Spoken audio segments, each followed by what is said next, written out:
Gopi Janavalava Girivardhari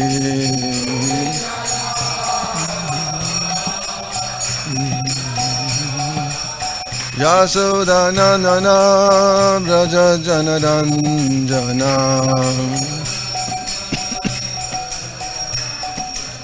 Yasodhananana Braja Janaranjana Jamuna Tira Vanachari Jamuna Tira Vanachari Jai Radha Madhava Kunja Vihari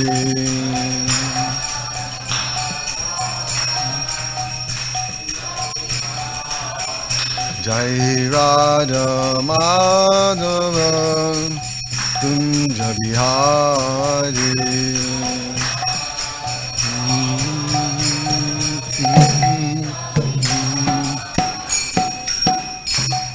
Jai Om Vishnu Pad Paramahansa Vaidivajacharya Asta Tarasi Sri Maharaj Divine Grace Sri Bhaktivedanta Swami Prabhupada Ki Jai Sri Chaitanya Mahaprabhu Ki Jai Sri Chaitanya Charitamrita Ki Jai Samaveda Bhaktavrinda Ki Jai Gaura Premanandi All glories to some of the devotees, all glories to some of the devotees, all glories to Sri Guru and Gauranga.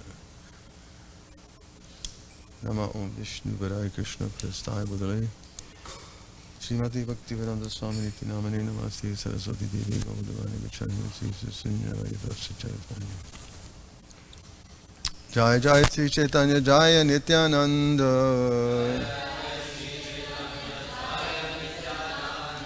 Jaya Dvaita Chandra Jaya Gaura Bhakta Vrinda Jai Jai Sri Chaitanya Jaya Nityananda Jaya Dvaita Chandra Jaya Gaura Bhakta Vrinda Jai Jai Sri Chaitanya Jaya Nityananda Jaya Dvaita Chandra Jaya Gaura Bhakta Vrinda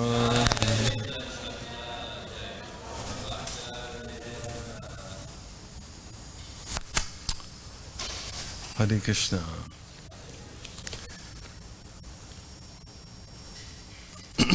So continuing our readings about the glories and pastimes of Sri Chaitanya Mahaprabhu. Today we're going to be reading from the Chaitanya Charitamrita Madhya Lila Volume 5.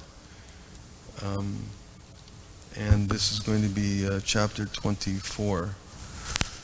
This chapter describes the discussions between Chaitanya Mahaprabhu, discussion between Chaitanya Mahaprabhu and Sanatana Goswami. This whole volume actually describes the ongoing instructions given by Chaitanya Mahaprabhu to Sanatana Goswami. But specifically we wanted to talk about this chapter because it outlines the, at least for me anyway, one of the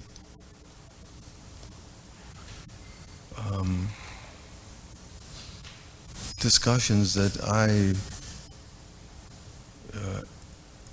have not heard very much and, to be honest, don't know very much about.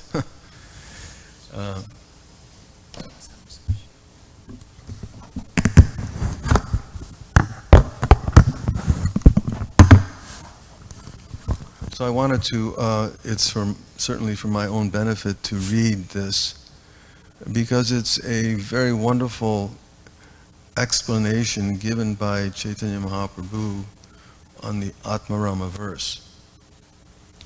And that our Atmarama verse is a response to the question of Shonaka Rishi by Sutta Goswami.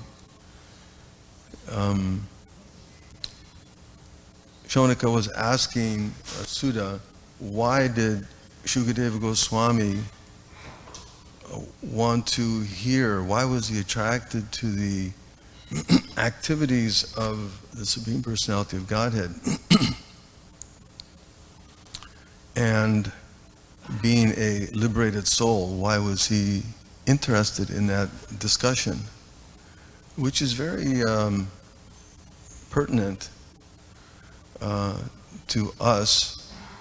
Why should we be interested in the discussions and descriptions of Krishna and his pastimes and his devotees? So,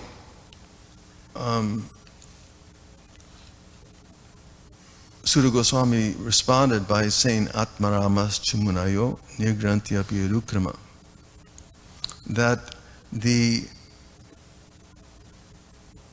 descriptions of the personality of Godhead are so attractive that even those who are on the liberated platform, Nirgranti Api Urukrama, that the Urukrama, the wonderful activities of the Lord are so attractive that even the liberated souls, the transcendentalists, are attracted by them. What to speak of ordinary people? Sri Prabhupada was commenting, we were reading the other day, last week, about how one should be, one should read the Vedic literatures because of their fantastic and attractive stories. The Vedic literatures are so unique that even liberated, what to speak of mundane personalities like us, can become attracted. So, in response to that, Sutta Goswami recited this wonderful verse. And Sanatana Goswami brought this matter up in his discussion with Chaitanya Mahaprabhu, that I heard that you had this previous discussion with Sarvabhauma, in which Chaitanya Mahaprabhu described this verse, Atmarama verse, 18 different ways. So I'm curious if you could please kindly repeat it, because I would be very pleased to hear again this wonderful description that you gave. And Chaitanya Mahaprabhu responded by saying that I'm one madman, and Sarvabhauma Bhattacharya, he's another. Therefore, he took my words to be as truth.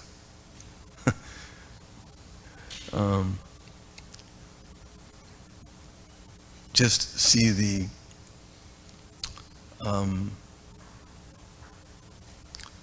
humility, of course it's divine and transcendental, of Chaitanya Mahaprabhu, that I'm just a madman, and Sarvabhauma, he's another madman.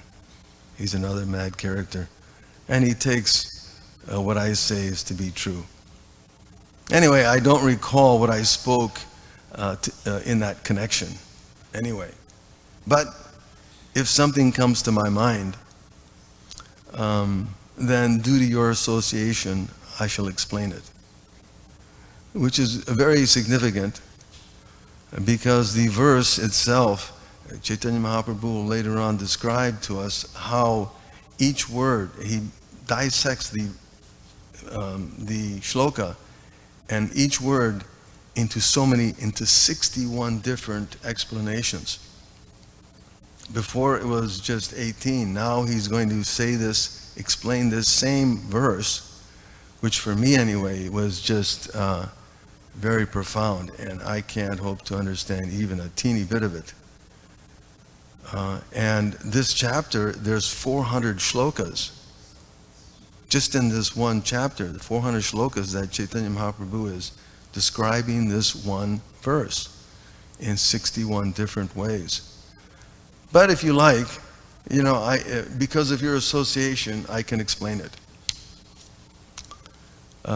Generally by myself, he explained, I cannot give any explanation, but by the strength of your association, something may manifest itself. So, first of all, we can understand that the Atmarama verse is 11 clear words. But when they're studied separately, various meanings come of that shloka. For instance, he points out that just this word Atma has 7 meanings.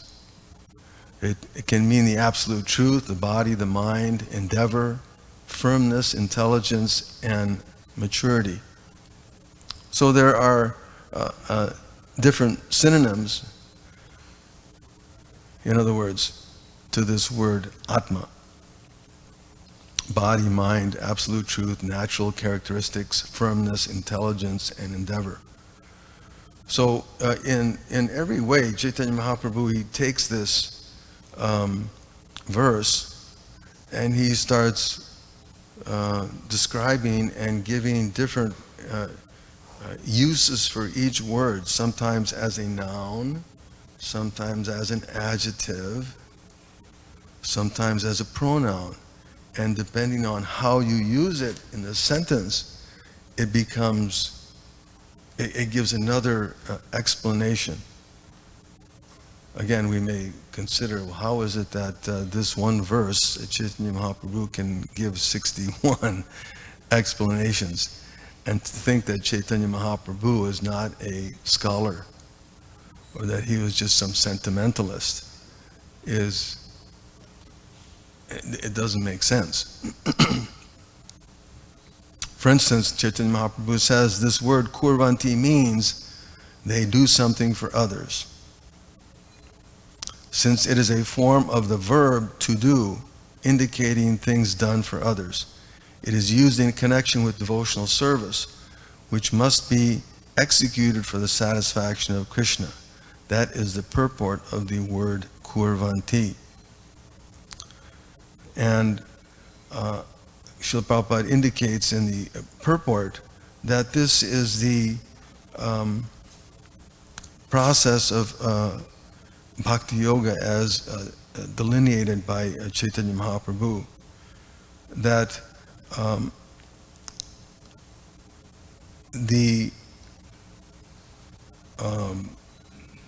verse, the Atmarama, which is contained in this verse,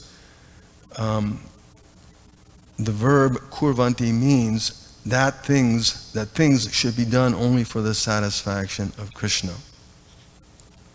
So the manner in how the word is used and what emphasis you put on each word it changes and expands its understanding. And all of this, of course, is meant to be used in connection with bhakti. And in the verse also, Chaitanya Mahaprabhu points out that this bhakti has 10 meanings. One is sadhana bhakti, or execution of devotional service, according to the regulative principles. And the other 9 are spontaneous. They relate to spontaneous devotional service. So the one, again, is raganuga, or the regulative principles, vidhi bhakti. And then there's the raganuga, which is the spontaneous side of bhakti. So the 9 varieties of prema bhakti, Prabhupada points out, are rati, prema, sneha, mana, pramaya, raga, anuraga, bhava, and mahabhava. And the word sadhana bhakti, there's only one meaning, and that is the execution of devotional service according to the regulative principles. So, in this way, Chaitanya Mahaprabhu was again making in different, putting different emphasis on different verses or words, I should say, within that one single verse.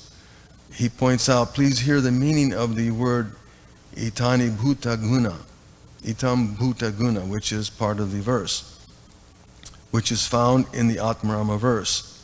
Itam bhuta has different meanings, and guna has other meanings. The word itam bhuta is transcendentally exalted because it means full of transcendental itam bhuta ganohari, right? It's the last line of the verse. The word itam bhuta is transcendentally exalted because it means full of transcendental bliss. Before this transcendental bliss, the bliss derived from merging into the existence of the Absolute becomes like a piece of straw in comparison. Throughout this whole conversation, Chaitanya Mahaprabhu begins first by dissecting each word, and then he talks about the process of the regulative principles or Vidhi Bhakti, and then he expands in an incredible way the process of Raganuga Bhakti. And verse after verse, I mean, we don't have obviously enough time to cover all of these verses, but they're done in such a wonderful way. And the way Chaitanya Mahaprabhu begins is by from the ABCs. He talks about how devotional service has different rasas, how that there are different relationships that have to be there in the development of one's transcendental relationship with Krishna. So he describes the transcendental sweetness of the different rasas, right? Those rasas of neutrality, servitorship, friendship, parental, and conjugal.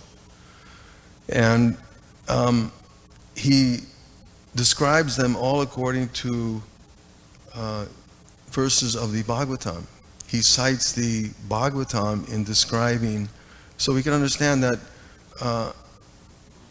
the explanations that one should give, or the commentary that one may give to a certain point in Vedic philosophy should be corroborated. It has to be supported by Shastra.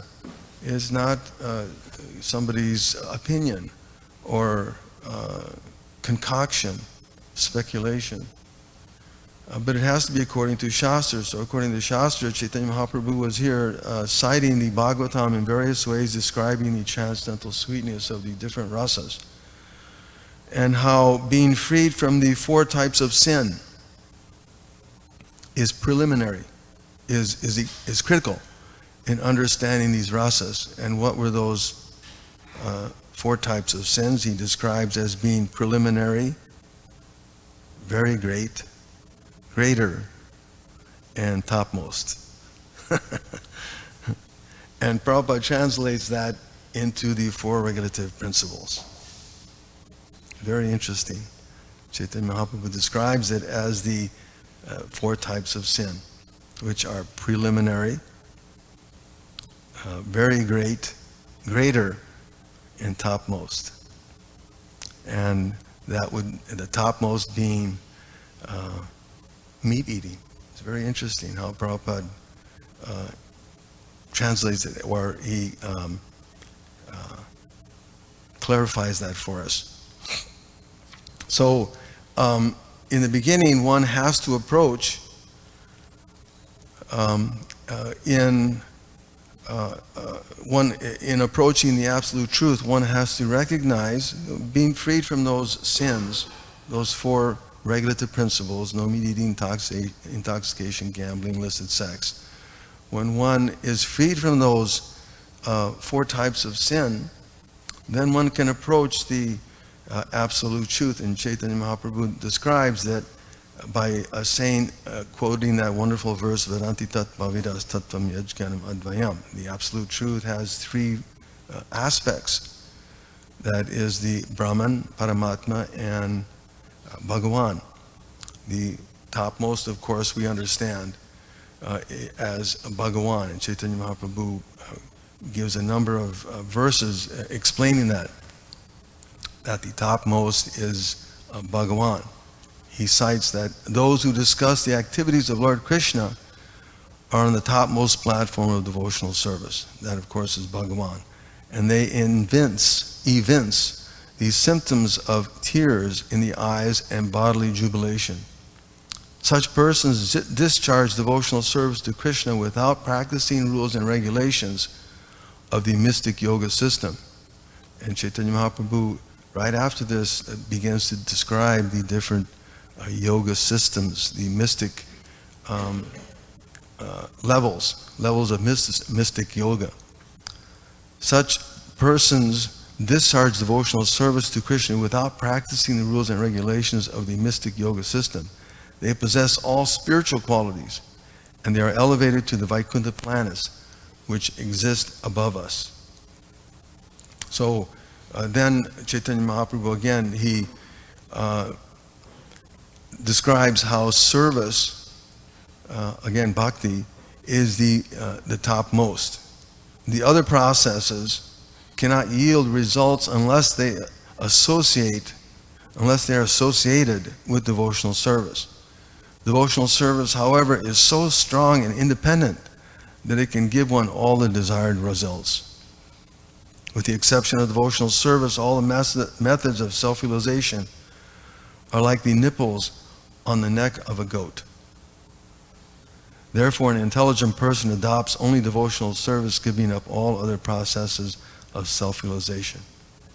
And Prabhupada comments on this purport by saying, these nipples cannot produce milk, although it may appear that they can.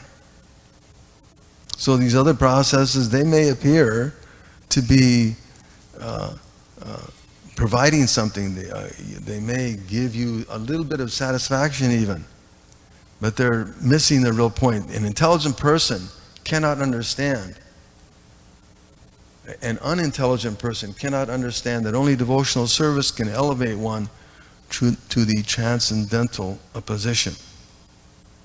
And then Chaitanya Mahaprabhu quotes some very wonderful verses describing how there are different types of devotees. Chaturvida bhajanti mam. Right? Bhagavad Gita explains to us that there are 4 types of devotees that come to understand, or that come to surrender to Krishna. And that has to be there. That one has to disregard all of the other cheating, he explains, all of the cheating processes, and the kaitavo dharma. He quotes this wonderful verse from Bhagavatam, that this process of bhakti is meant to kick out all of the other cheating ideas. One is elevated to the platform of devotional service by the mercy of a Vaishnava, the bona fide spiritual master, and by the special mercy of Krishna. On that platform, one gives up all material desires and the association of unwanted people. Thus one is elevated to the platform of pure devotional service.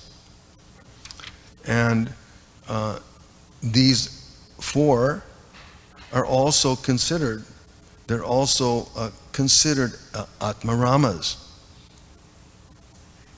Right? Chaturvida bhajanti mam jananas sikirtanarjana. They're 4 different types of persons but they're also considered Atmaramas.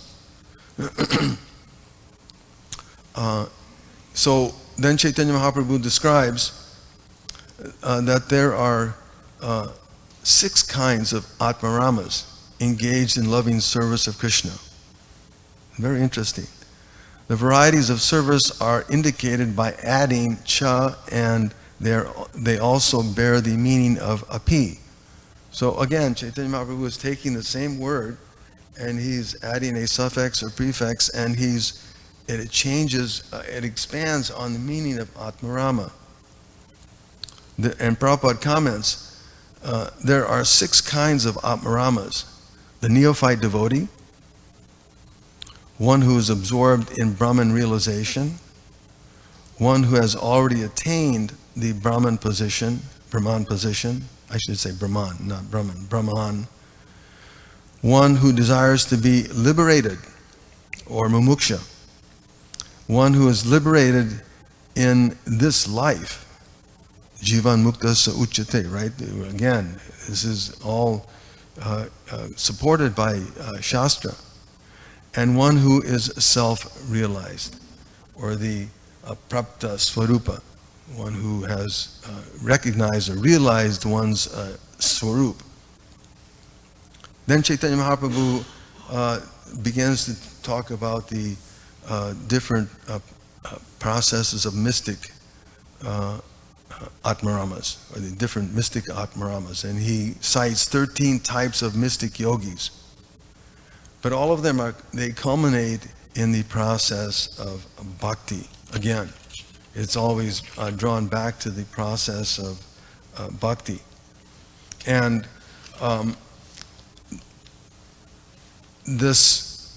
then he points out another meaning of Atma is dhriti, or endurance. A person who endeavors with endurance is Atmarama. With endurance, such a person engages in a devotional service. And Krishna says that also in Bhagavad Gita, right? Tesham satta yuktanam bhajatam pritipurvakam dadami buddhi yogamam tehinamam upayanti te. That to those who are constantly devoted to serving me with love, I give the understanding by which they can come to me. Chaitanya Mahaprabhu quotes this verse in relation to this, another meaning of Atma, or endurance. The word muni also means bird and bumblebee. The word nirgranta refers to foolish people. By the mercy of Krishna, such creatures contact a sadhu, spiritual master, and thus engage in devotional service. And then he quotes this wonderful verses in the 10th canto, which are discussions. My dear mother, in this forest all the birds, after rising on the beautiful branches of the trees, are closing their eyes and not being attracted by any other sound, are simply listening to the vibration of Krishna's flute. Such birds must be on the same level as great saints. So in the previous verse, Chaitanya Mahaprabhu talks about the birds and the bumblebees, and how they are also, this is another synonym of nirgranta. This is a quotation from Srimad Bhagavatam. The statement was made by the gopis who were lamenting in separation from Krishna and studying how the inhabitants of Vrindavan were enjoying life like saintly persons. So, in the following verses, Chaitanya Mahaprabhu again dissects this wonderful shloka and gives various meanings to the different words. Up to this point, he's already given more than 20 explanations of this one verse. Mahaprabhu then says, the word nirgranta can be taken as an adjective modifying muni and atmarama. There is another meaning which you may hear from me, indicating association with a devotee. Now I shall explain how it is that through the association of devotees, even a nirgranta can become a devotee. And then he gives that wonderful description of the story of Narada Muni meeting Mrigari the hunter. And we all know that wonderful story in how the hunter was engaged in killing, and by the association of Narada Muni, he was able to give it all up and finally take shelter in his hut in the woods, and depending simply on the mercy of Krishna. And in that way he was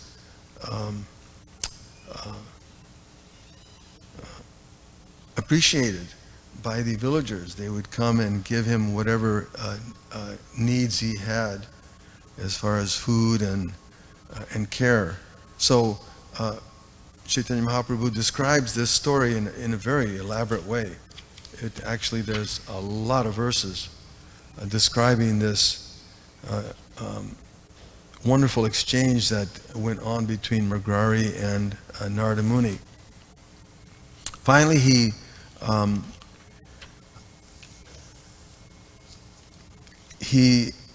again starts giving or focusing on the two main meanings of this word Atmarama. And he points out that there are two gross meanings and 32 subtle meanings. The two gross meanings, Prabhupada points out, refer to the regulative devotional service and spontaneous devotional service. Those are the two gross meanings of Atmarama. And there are also 32 subtle meanings. And Prabhupada gives some examples of those subtle meanings.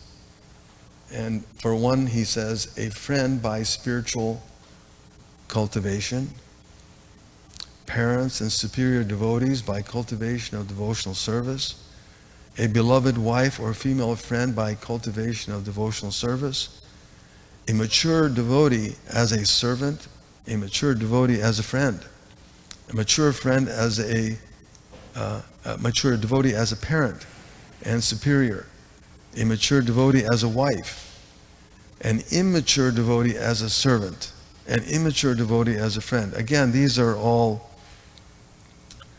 definitions being given of this one word. Therefore, the total number of devotees under the headings of regulated devotees and spontaneous devotees is 32. And after describing all of this, Chaitanya Mahaprabhu concludes by saying that there are two types of Atmaramas. One engaged in regulated devotional service, and the other engaged in spontaneous. And he concludes his explanation to Sanatana Goswami by saying that the Atmarama verse is like a sentence. It in quote, in this forest many different trees bear fruit, end of quote. So we can understand that every shloka, every verse, every word in the Bhagavatam bears some kind of fruit. Srila Bhaktisiddhanta commented that he could speak even on one word for, I think there's some account of that. He spoke on one verse, but also on one word you can speak for days. Was it 6 months was it? 3 months. 3 months he spoke on one verse. So what to speak of each word? Each word bears a different fruit. The Vedic literatures are so profound.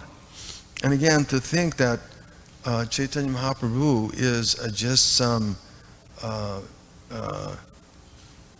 impetuous and fanatical teacher, or that the process of bhakti is just for sentimentalists, is just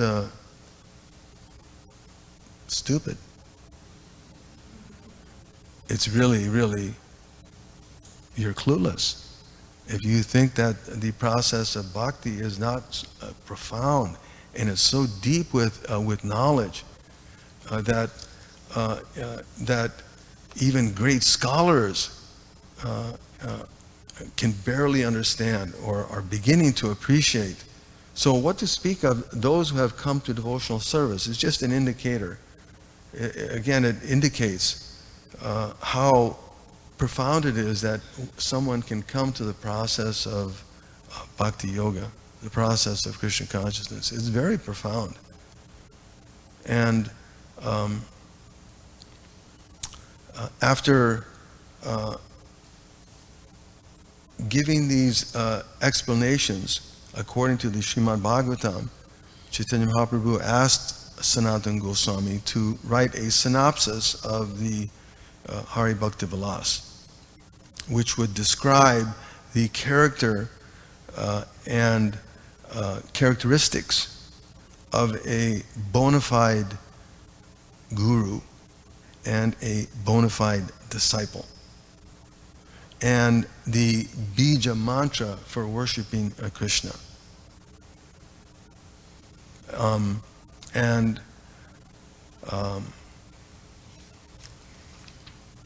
There's one really, really wonderful, in conclusion, Chaitanya Mahaprabhu said, in this way, like a madman, I have explained the meaning of just one verse. I do not know who will take this as evidence.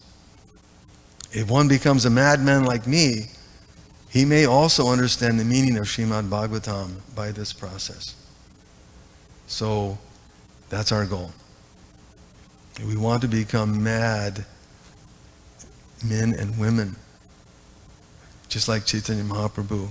And hopefully then we'll understand what the pages of Bhagavatam and Bhagavad Gita have hidden. So we'll end there. Are there any questions or comments? Yes, Prabhu.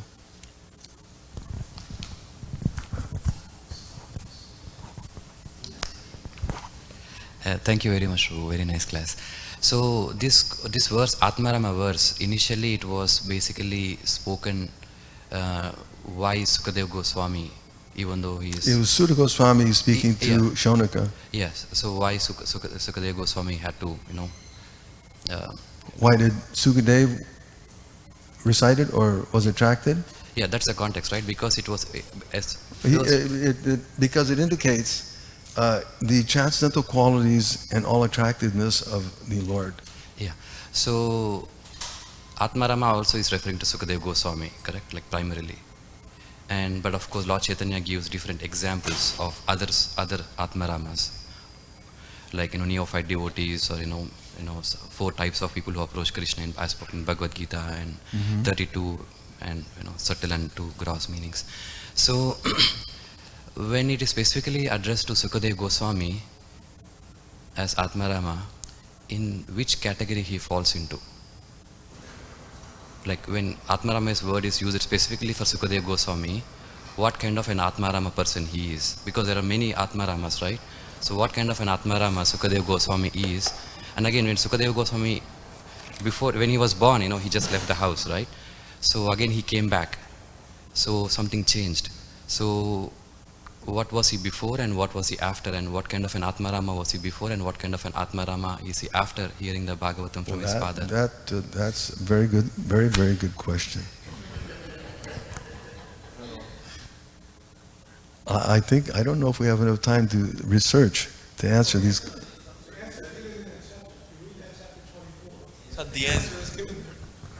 The example of the 4 Kumaras and of Shukadeva Goswami, that's given in that chapter. You just have to read that chapter. The answer to that question is there. They were impersonal Atmarams.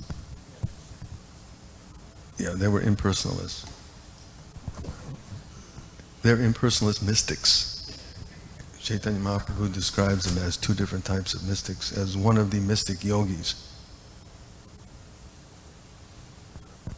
Thank you, Prabhu. Just a comment that in the process of giving Krishna consciousness to the whole world, Sri Chaitanya Mahaprabhu, he came and he gave, to some people, like elevated people, like in this case, Sarvabhauma Bhattacharya, he engaged in philosophical discussions, these technicals, highly philosophy. Not everybody could get it. To the regular people, he did the Harinam Sankirtan. And to the topmost, you can say, in the higher Uttama platforma, they get the Madhurya, like in the case of Ramananda Roy in Swarup Damodar. He's in Govinda, his intimate associates. So for all of us to learn something, and like the way you were describing the Atmarama verse is like very technical, it's good to know about it. Not everybody might be able to understand it properly, but there's for everyone. Someone who might not be even like illiterally. Like I can just give an example. My mother, she didn't even know how to write. She didn't even know how to read. But the holy name was there. And it's so powerful that she got the mercy of any one of us can get that. That's the comment. Mm-hmm. Thank you. Well, we have to understand this whole, what I got from this exchange, that it confirmed this verse, Yasya Deva Para Bhakti Yatateva Tata Guru, that it's by proper association you can understand the imports of Vedic literature. So again, Chaitanya Mahaprabhu, in his humility, he was making this point that due to your association, I'll be able to explain something. Maybe something will come to mind. So the point, again, is that by association, by the proper association, the imports of Vedic knowledge can be revealed. Whether it be to someone who knows nothing, it may be a hunter, or someone who may be a scholar. One may be Striya Vaishyas Tata. You can be the lowest, Kirata Huninda Pulinda. You can be the lowest race, but by the association of the Shujanti Tasmai Prabhavishnavena, by the association of the devotee, by proper association, the imports of Vedic knowledge, Krishna consciousness, is revealed. That's what I got out of this. And Chaitanya Mahaprabhu, in his humility, was, oh, I'm just a madman. You can take it or leave it. You don't have to believe it. And I might be able to say something. So when that association is proper, then we can all understand, anyone can understand the imports of Vedic philosophy. All right, Srila Prabhupada ki jai.